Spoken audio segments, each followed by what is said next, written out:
ગાંધીધામ ખાતે નર્સોના જીવન, સંઘર્ષ અને સમર્પણ પર આધારિત ફિલ્મ ભારત ભાગ્ય વિધાતાના રિલીઝ નિમિત્તે પેરામેડિકલ તથા નર્સિંગ સ્ટાફ માટે ઓમ સિનેપ્લેક્સ ખાતે નિઃશુલ્ક વિશેષ શોનું આયોજન કરવામાં આવ્યું હતું.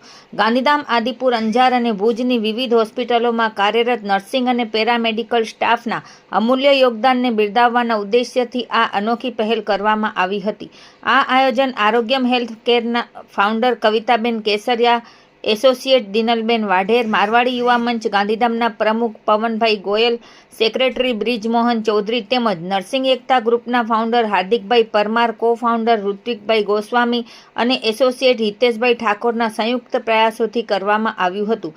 કાર્યક્રમમાં અંદાજે 200થી વધુ નર્સિંગ અને પેરામેડિકલ સ્ટાફે હાજરી આપી એકસાથે ફિલ્મ નિહાળી હતી.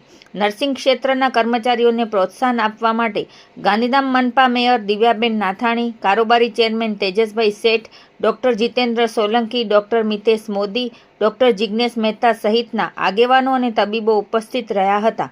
આ કાર્યક્રમ દ્વારા નર્સિંગ વ્યવસાય પ્રત્યે સમાજમાં સકારાત્મક દ્રષ્ટિકોણ વિકસે અને આરોગ્ય ક્ષેત્રના કર્મચારીઓના નિસ્વાર્થ સેવા કાર્યને યોગ્ય માન્યતા મળે તેવો સંદેશ આપવામાં આવ્યો હતો.